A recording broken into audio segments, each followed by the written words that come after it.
Hi there, I'm Delara. My sister kicked me out of her graduation because I work at a nail salon. She said I'd embarrass her in front of her boyfriend's family.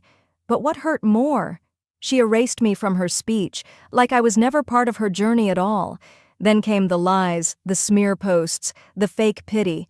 They used my name, like it was theirs to rewrite, so I did something they didn't expect. I stopped paying for her grad school, and that was just the beginning. Want to know what happened when the truth finally came out? Subscribe to hear the full story. You're not going to believe how far family will go until they go too far.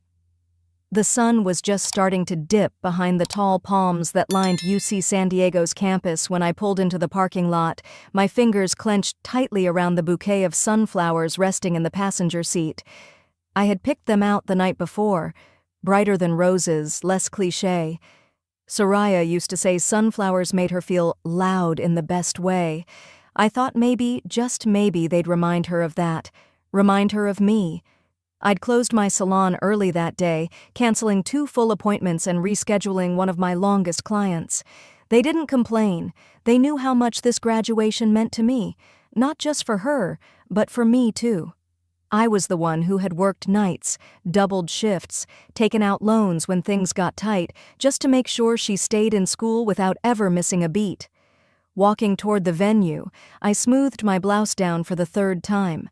A deep blue silk one I hadn't worn since my birthday dinner last year. I had even gotten a blowout that morning. Ridiculous, maybe, but I wanted to look like someone worthy of being included, someone they wouldn't be ashamed of. I spotted Mom before she saw me. She was standing near the entrance, chatting with someone in a navy suit. Her voice, always a few decibels too loud, carried over the hum of the crowd. When she turned and caught my eye, her smile faltered. Just slightly, but enough. "Delara," she said, stepping away quickly. "You look nice." "Thanks," I said, trying to hand her the flowers. She didn't take them. "Sweetheart, listen, I was just about to text you." My stomach turned. "What's going on?" She glanced around, lowering her voice. Well, Soraya thinks maybe it's best if you don't come in today." I stared at her, half convinced I'd misheard. "I'm sorry, what?" "She's nervous, honey. Kyle's parents are here, and some of the professors. It's very formal. She's just worried about the optics." "Optics?" I echoed, laughing without humor. "I do nails, Mom. I don't juggle flaming torches." She winced. "It's not about you. It's just, she's trying to make a good impression." My chest tightened. "So I'm not part of that impression?" "It's just for today. Don't make this a bigger deal than it is." I held up the bouquet, then slowly lowered it. "Wow. I'll make sure she calls you tonight, okay? We'll do brunch next weekend, just us girls." I nodded, numb. "Sure, sounds great." I turned before she could say anything else, the flowers still in my hand, petals brushing against my arm like a quiet apology. I didn't cry. Not there. Not in front of people who already thought I didn't belong. I ended up at a small park 2 blocks down, one of those little green spaces squeezed between apartment complexes and overpriced coffee shops. I sat on a bench, logged into the live stream, and watched my sister walk across the stage. Her hair was perfect, her gown crisp. She beamed like someone who had won something more than a degree. She thanked our mom. She thanked Kale. She even thanked a former tutor who once ghosted her halfway through the semester, but not me. Not a single word. I let the screen go dark and stared ahead. Somewhere behind me, kids were laughing. A dog barked, a car alarm hiccuped and fell silent. The world didn't care that I'd just been erased. In my mind, I saw every late night I had stayed up to transfer money before a deadline, every call from her, "Hey sis, can you help with my books? My rent's due early. Do you think you could spot me for this conference fee?" And me, always saying yes, always showing up, always covering. And now, I wasn't even good enough to be seated in the audience. I wanted to feel anger, but all I could feel was gone. Like I'd been peeled out of my own life and replaced with someone who didn't matter. I sat there for a long time after the ceremony ended, The sunflowers drooped in my lap, their golden faces turned down. Maybe they knew too. I slipped off my shoes the moment I walked through the door, the silence in my apartment swallowing the sound of the latch behind me. The air was still warm, filtered through the open kitchen window, where the scent of coastal jasmine drifted in like a memory I didn't ask for. I didn't turn on the lights. There was something about the dimness that made the weight in my chest feel more honest. I poured a glass of wine, cheap, red, still half full from a bottle I'd opened 2 nights ago, and sat on the couch, still wearing the same blue blouse that I had once imagined would make me feel proud, polished, visible. The bouquet of sunflowers rested limply on the counter. I couldn't bring myself to toss them out. The TV stayed off. The only sound was the occasional vibration of my phone, buried somewhere deep in my purse. I didn't want to look at it. But eventually, I did. One message glowed against the dark screen. Zamira, I need to tell you something. I overheard Mom and Soraya. She didn't want you there. Said your job would make her look bad. I stared at the screen for a long time, the words blurring together. It wasn't a misunderstanding. It wasn't a moment of bad timing. It was orchestrated. Zamira again. They planned it 2 weeks ago. Your name wasn't even on the guest list. There it was. The clean, cold blade of betrayal. Not impulsive, not emotional, strategic, surgical. And it wasn't the first time, not even close. I thought back to last Christmas. Soraya had thrown a party for her law school friends, hosted at our mom's house, catered, decorated, playlist curated to perfection. I only found out because someone tagged her in a photo on Instagram.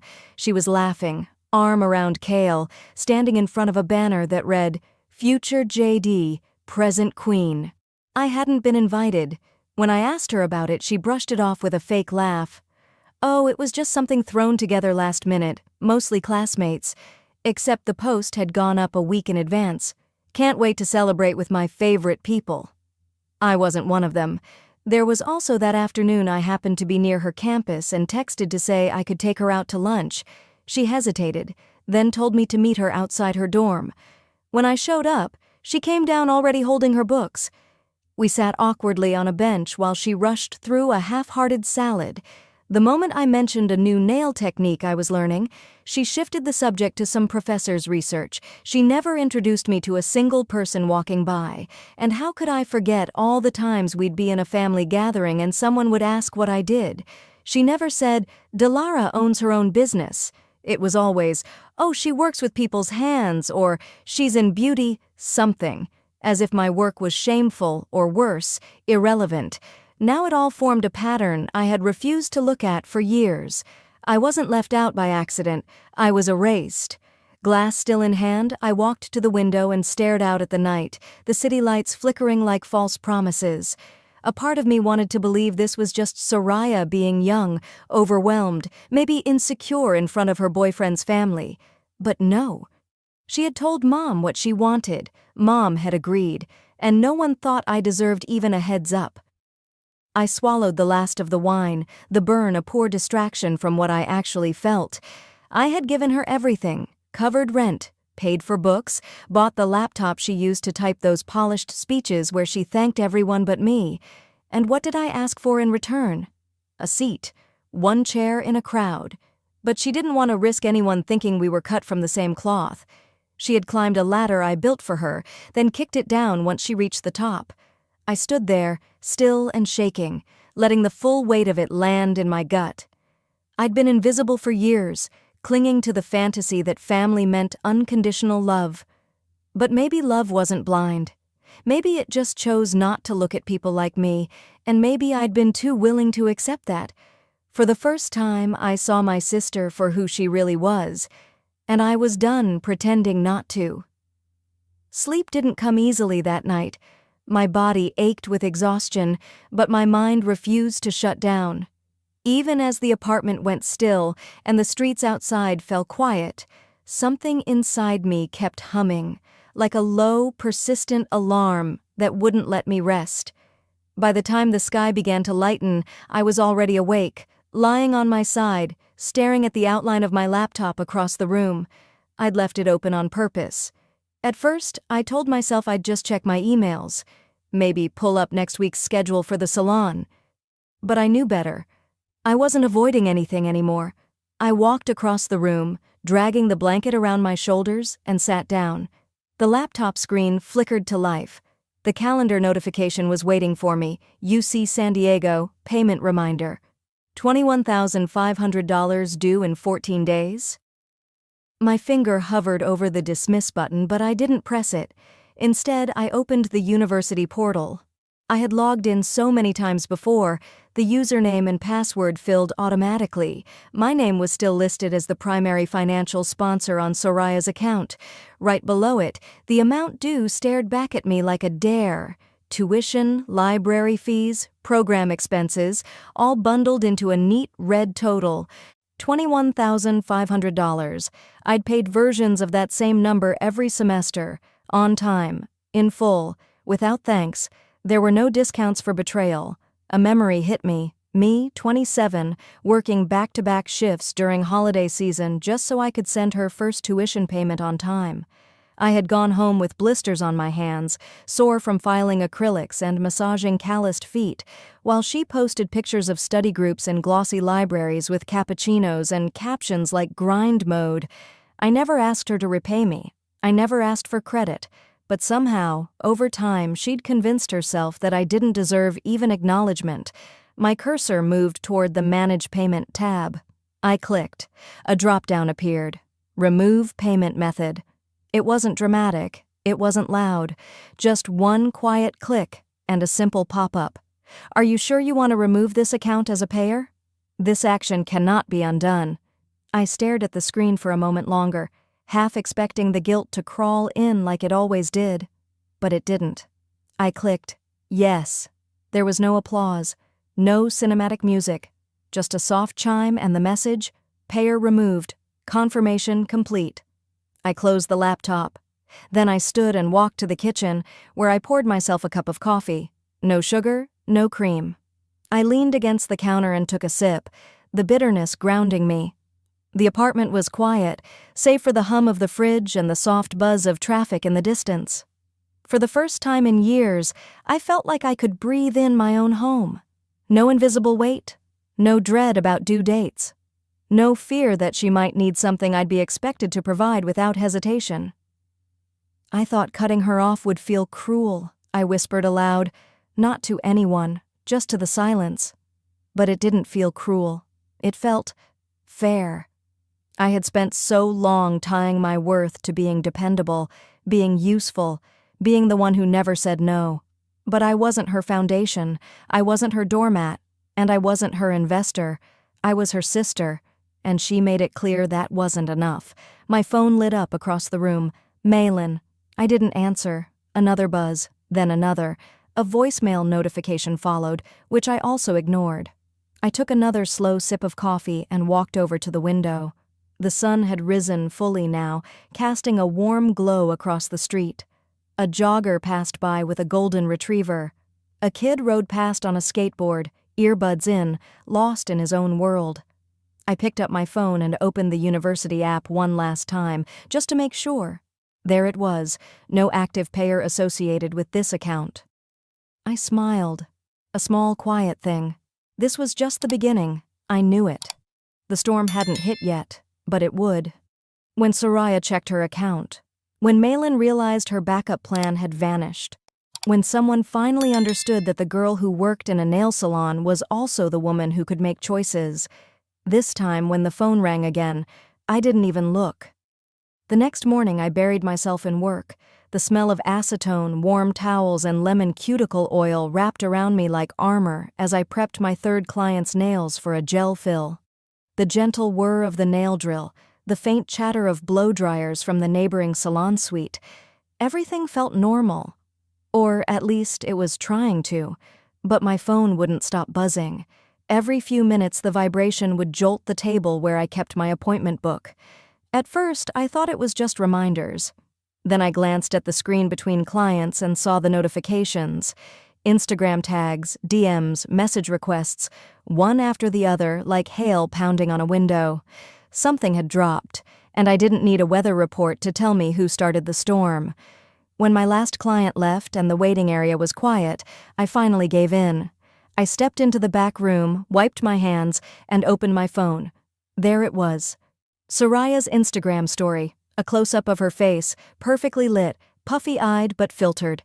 The caption read, "Some people love money more than family. Sad how jealousy can ruin everything." Below that, a selfie of her with Kale, both smiling, tight-lipped in a living room I didn't recognize. She didn't name me. She didn't have to. The comments came fast. "So sorry you're dealing with this. Family can be so toxic. You don't need that energy. Did your sister really do that? That's next-level petty." Someone had even reposted it to Twitter. I hadn't realized until a former classmate DM'd me. "Wait, is Soraya talking about you? I thought you paid her tuition?" The words on my screen blurred. I scrolled, watching the narrative spiral out of my hands. People I hadn't spoken to in years, mutual friends, acquaintances, old clients, were liking the post, adding their 2 cents, resharing it like it was gospel. I locked my phone and leaned my head against the cabinet door, the cool surface grounding me. Of course she wouldn't confront me. That would mean dealing with the truth. But painting herself as the poor, betrayed little sister online? That was Soraya's specialty. Drama, dressed in sympathy and sprinkled with self-righteousness. I returned to the front just as my 2:30 appointment walked in. Evelyn, one of my longest-standing clients. She usually greeted me with a hug and a loud, "Tell me everything," but today her smile was tight. "So," she said, settling into the chair. "Crazy week, huh?" I kept my tone even. "I've had better." She flipped through the polish samples. "I saw a post. Wasn't sure if it was about you. You know how social media is. People twist things. Just thought I'd ask." I smiled politely. "Not everything you read is the full picture." Her eyes lingered on me. "No, I guess not." We didn't speak much after that. When she left, she didn't rebook. An hour later, my receptionist whispered with one of the junior techs while glancing toward me. I didn't ask what it was about. I didn't need to. The damage had started. That night, I sat on my couch again, this time with my legs curled under me and my laptop open, not for payments, but for damage control. I hovered over the new post button on Instagram for a long time. I could have told the truth. I could have posted screenshots, financial records, even the university confirmation that I was no longer Soraya's payer. I could have tagged her directly and watched the flood of sympathy she'd collected start to shift. But I didn't. Because that's what she wanted. She wanted a public war. She wanted me to play the villain in her polished little fairy tale. Instead, I posted a single quote. "Silence doesn't mean guilt. Sometimes it means dignity." No caption, no tags, just that. Then I put my phone down, leaned back, and closed my eyes. Let them wonder.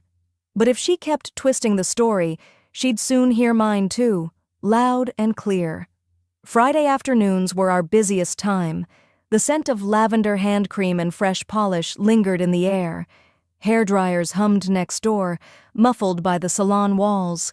Clients chatted softly at their stations while the radio played a summer pop song on low volume. For a moment, everything felt manageable. I was finishing up a gel overlay when the front door slammed open so hard it rattled the waiting room sign. Everyone turned. And there she was.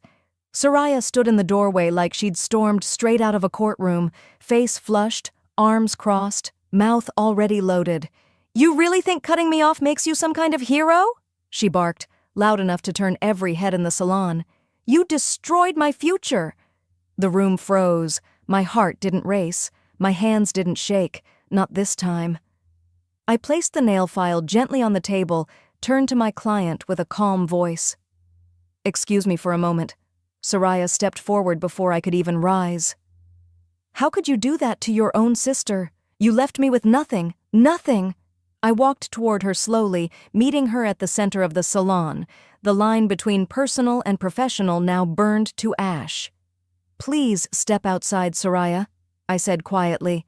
"This isn't the place." "No," she snapped, her voice climbing. "You made it public the second you pulled the payment. You humiliated me. Everyone thinks I'm some entitled brat now because of your little quote post." She waved her phone in the air as if it were a weapon. "You made me look like a monster!" The clients stared, some wide-eyed, others politely pretending to read magazines that were upside down. My staff froze behind their stations, unsure whether to intervene or just disappear. I didn't raise my voice. I didn't break eye contact. "You erased me, Soraya," I said, even and steady. "At your graduation, at your parties, in every introduction where I went from being your sister to being invisible." She blinked, caught off guard by my calm, but I wasn't done. "I didn't ruin your future," I continued. "I just stopped funding it." A hush fell over the room like someone had turned off the air conditioning. Soraya's jaw tightened. "You're bitter. You're jealous. You couldn't stand that I was making something of myself." "No," I said. "I just stopped pretending that love meant tolerating disrespect." At that moment, Harry, my senior employee, stepped forward with perfect composure. "Ma'am," he said, "if you don't leave now, I'll have to call building security." Soraya laughed sharply. "Seriously? You're kicking me out?" He didn't blink. "This is a business, not a battleground." She looked at me for a response, for backup, for anything that might let her stay and reclaim control, but I gave her nothing. She huffed, shot one last glare around the room, and turned on her heel. The door closed behind her with a click that felt like punctuation. Final, clean. No one spoke for a beat. Then one of my newer technicians whispered, "You okay, Del?" I turned to her and nodded, though my throat was tight. "Yeah, I'm fine." Evelyn, the client who'd been distant earlier in the week, raised her coffee cup from the waiting area. "That," she said, "was the classiest mic drop I've ever seen." The room let out a soft chuckle. Tension cracked just enough for people to breathe again. I walked back to my station, picked up the nail file, and smiled at my client. Where were we? The rest of the day passed in a strange rhythm. People treated me differently, not with pity, but with something else. A quiet kind of respect. Not everyone knew the full story, but they'd seen enough. By the time we locked up, the sun was dipping low over San Diego. The city hummed outside, alive with weekend energy. My employees helped tidy the space, wiping down tables and organizing polish racks. No one brought up what happened. No one had to. When the last light was turned off and I sat alone in the office with the day's receipts, the silence felt different. Not empty. Earned. "She thought yelling would break me," I whispered to the dark. But all she did was give me back my voice. She left with her voice raised, but for the first time mine was louder. Sunday mornings were sacred to me. No alarms, no clients, just my coffee, my balcony, and the hum of a city slowly waking up beneath a May sun. For once I had planned to disconnect, clear my head, water my succulents, maybe even bake something ambitious I'd seen on TikTok. But peace is a fragile thing when your family doesn't respect your boundaries. I reached for my phone to check the weather, but a subject line on my email screen stopped me cold. "Tuition extension request. Confirmation received." I blinked, then opened it. The message was polite, bland, sterile in that bureaucratic way. "Thank you for your request to extend payment for the upcoming semester. Our office has noted the delay. New balance deadline, July 1st. I hadn't sent anything, but someone had used my name. At the bottom was a contact line. Sent from Delara Calloway, primary financial sponsor. Number, no. I read it again, and then again, this time scanning for clues. Language, punctuation, phrasing. One sentence stood out. "I would greatly appreciate your leniency during this transitional time for my family." That wasn't me. That was Malin. That was my mother's brand of guilt-drenched diplomacy, syrupy sweet, layered in implication. I'd seen her write emails like that to HOA boards, church groups, even distant cousins she wanted donations from. She hadn't just disrespected my choice, she had impersonated me. My jaw tightened as the full weight of what she'd done landed on my chest like concrete.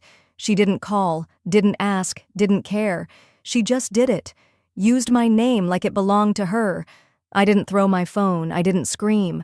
I just stood there in the kitchen, the coffee pot bubbling behind me, and called her. She picked up on the second ring. "Lara, honey," she said, voice too chipper. "I was hoping you'd call. Did you contact the university pretending to be me?" Silence. Then a fake cough. "What are you talking about?" "The tuition office, the extension request. Don't insult my intelligence, Malin." She sighed like I was the one being difficult. "I didn't pretend, I just stepped in. You were upset, I figured you'd cool off." "You forged my name." "I didn't forge anything," she insisted. "It was just an email. I didn't sign a legal form." "You pretended to be me?" I repeated, each word slicing clean. "That's identity fraud, Mom." "Oh, don't be dramatic." I laughed. Not kindly. "You always do this. You twist reality until you feel justified. You violated my decision. You used me to keep enabling her, again." Her voice dropped into that familiar guilt tone. "You used to care. You were never this cold." "I used to be used. That's not the same thing." She scoffed, soft but full of disdain. "All this over one email? You'd really burn your whole family over this?" "I'm not burning anything," I said. "I'm just refusing to keep carrying what's already in flames." Then I hung up. I didn't wait for her to call back. I already knew she would, and I wasn't interested in a sequel. Instead, I forwarded the university the email with a firm message. This request was submitted fraudulently. I did not authorize it, and I am no longer the financial sponsor for Soraya Calloway. Please confirm removal of all access and association. They responded within the hour. The account was flagged. Her enrollment would remain pending unless a new payer was listed. Next, I blocked Malin's number. Not silenced. Blocked. No more guilt. No more back doors. No more pretending blood was reason enough to excuse betrayal. I spent the rest of the afternoon cleaning, not out of stress, but clarity. I folded laundry, reorganized my pantry, even cleaned the lint trap in the dryer. It was strange how one act of violation could lead to such fierce resolve, because I realized something that day. They hadn't just lost my support. They'd lost access to me, not just my money, my time, my name, my silence. They used my name without my permission. From now on, I'd use my voice without theirs. By Monday morning, my notifications were an avalanche. I was sitting in the back office of the salon, sipping from a lukewarm mug of green tea when I saw it. A new Instagram account, anonymous, of course, but unmistakably Soraya's handiwork. The username was something vague and pitiful, like at Healing from Family. The profile bio read, "Some people only love you when they can control you." I knew where this was going, and she didn't disappoint. The stories were vague enough to avoid direct accusation, but the message was clear to anyone who knew us. I've always been the target of envy. Some people can't stand when their sibling shines brighter, especially if they feel stuck in their own life. The next slide was an old photo from when Soraya was accepted to law school, me in the background holding a cupcake with a tired smile after an 11-hour shift. The caption? "Some smiles hide resentment." Subtle as a slap to the face, and the comments flooded in. "Wow, so brave for speaking up about toxic family dynamics?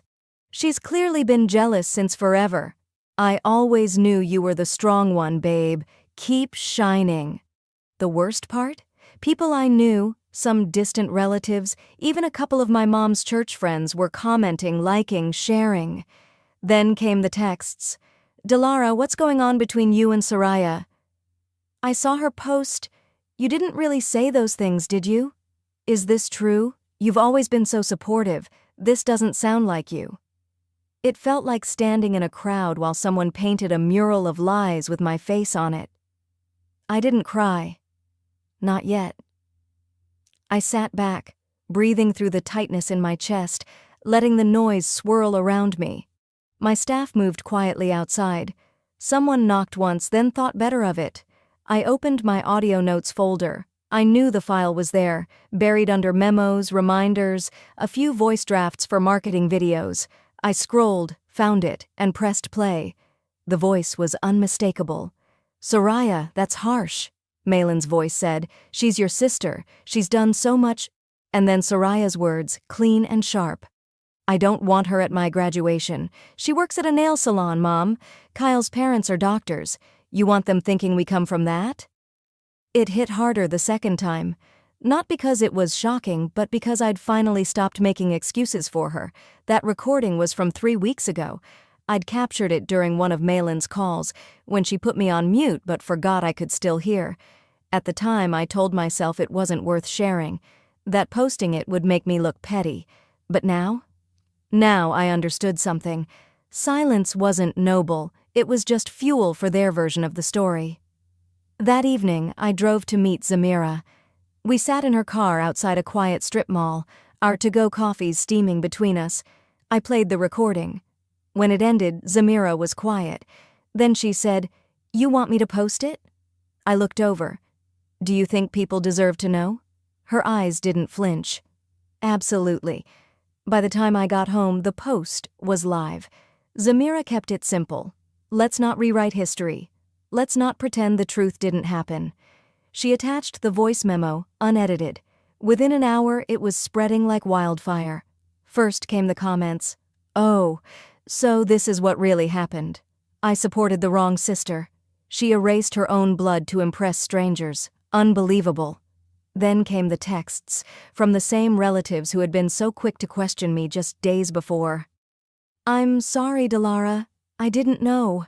"This changes everything." Even Kale's cousin unfollowed Soraya and messaged me privately.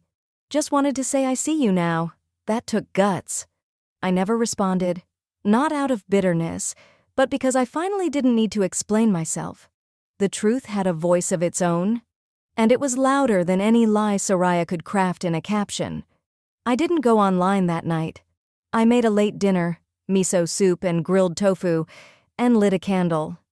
The apartment felt still, calm. No phone buzzing, no urge to retaliate. Because for the first time, I wasn't on defense. I was free. She wanted pity. She got the truth. This time, I didn't raise my voice. The truth did it for me. The morning after the recording went public, my phone lit up like a Christmas tree. But this time the messages weren't venom. They were velvet-wrapped apologies, hesitant check-ins, quiet acknowledgments. The same people who'd ghosted or guilt-tripped me just days ago were now crawling back, their words wrapped in regret and clumsy sympathy. "I didn't know the full story. That recording? Wow. You didn't deserve that." I didn't respond, not out of spite, but because, for once, I didn't need their validation. The truth had already done its job. It was a strange kind of peace, heavy but clarifying. I arrived early at the salon, needing the familiar rhythm of work to steady myself. The scent of acetone and jasmine tea was oddly grounding.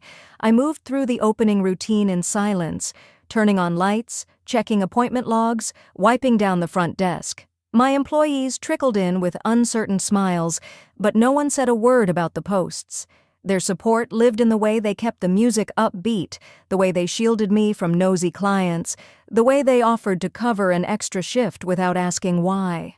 By mid-afternoon, the group chat I used to be part of, my family's sacred digital living room, was in flames. Screenshots poured in from Zamira. Kale had commented publicly under the post, "So this is what you were hiding?